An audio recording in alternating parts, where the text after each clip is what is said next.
I don't think this is on a scale comparable to 2008. Clearly, markets are nervous about the banking problems that have arisen in the US and in Europe in the past weeks. But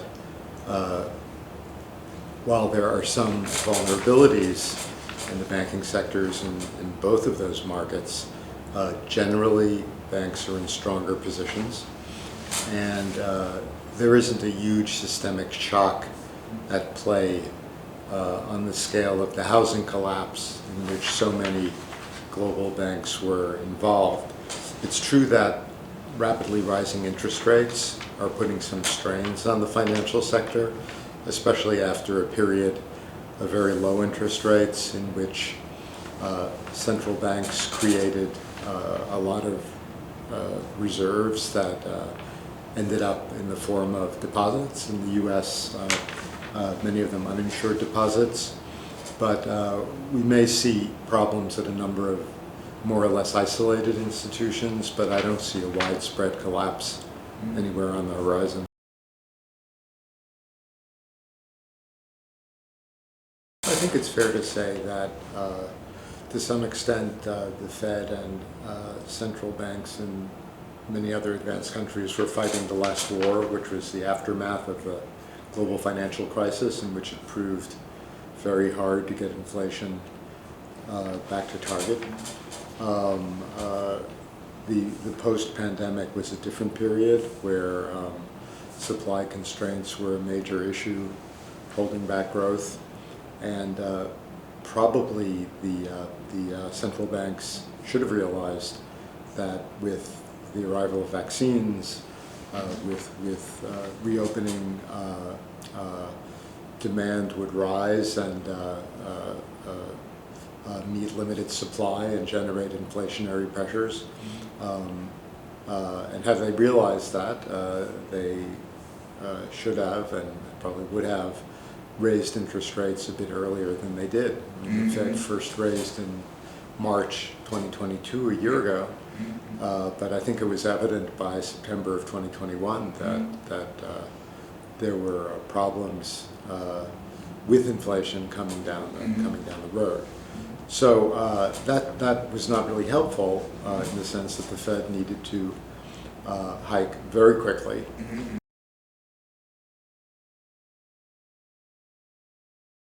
Well, part of the mechanism through which monetary policy tightening reduces inflation is by tightening credit conditions and getting banks to pull back on lending. And so, in some sense, this went according to the game plan of the Fed. Now, unfortunately, in the case of Silicon Valley Bank, it went too far. That was in part due to the bank's own mismanagement and to poor regulation. But we shouldn't be surprised to see some financial tightening occurring. Unfortunately, financial tightening accidents like Silicon Valley Bank can lead to contagion. And that's what the Fed has been worried about. That's what the Treasury tried to put a stop to by guaranteeing the deposits of that bank. Going forward, hopefully the markets will be calmer and the Fed can do the rest of the job that it has to do. But there's no question that by having to raise rates quickly and abruptly, the Fed created a greater danger that things would break in the financial sector. On the other hand, the Fed perceived that there was a greater risk of inflationary pressures getting built into expectations, into wage settlements, into other prices, which would have given inflation a momentum that could not have been stopped without a major recession. So they faced a difficult trade-off. Now, again, it was partly of their own making, not entirely so, but partly of their own making.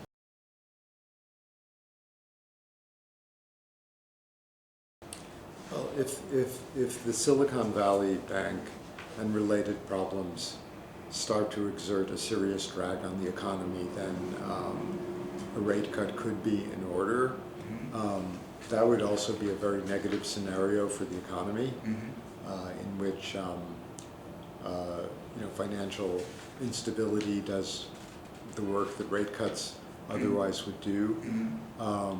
My guess is that that's not what's going to happen, and that inflation has more momentum than the market is pricing in, and that the Fed will probably have to keep rates at the current level, probably a bit higher, into next year to really get inflation moving decisively back toward their 2% target.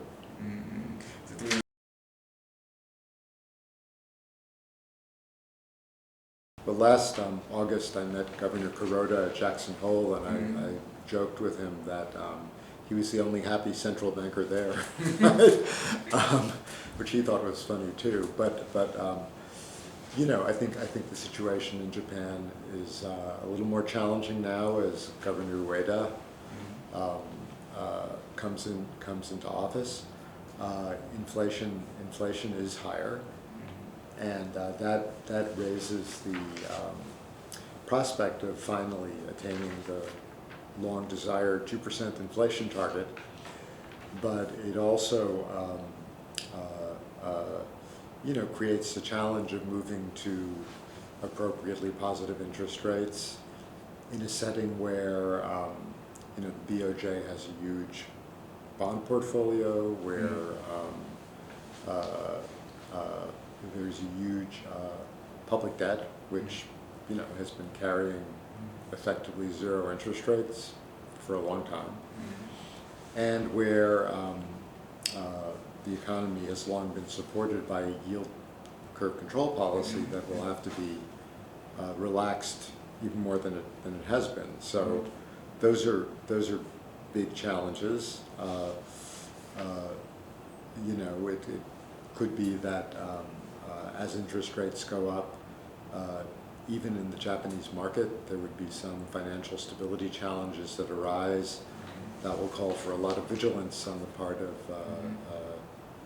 the BOJ going forward.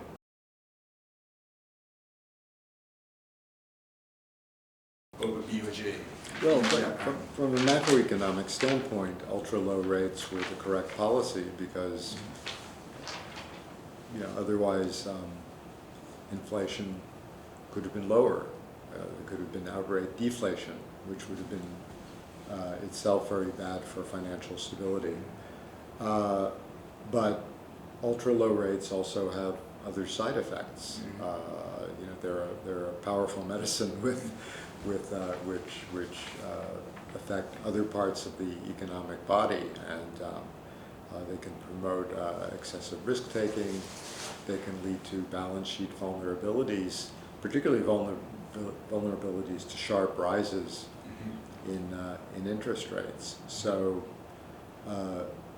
going forward, the BOJ has to be aware of those. It has to be imaginative and thinking about the scenarios that could happen.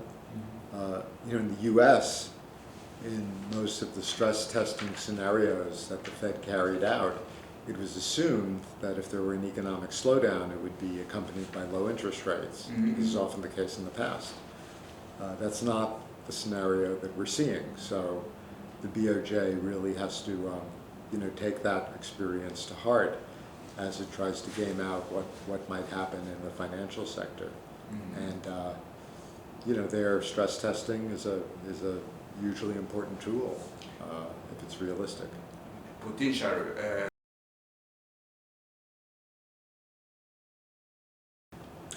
There could be. I'm not an expert on the position of Japanese banks, but if I were Kazuo Ueda, I would be looking very hard at, in a very granular way, at the vulnerabilities of the banking system, and other actors in the financial sector.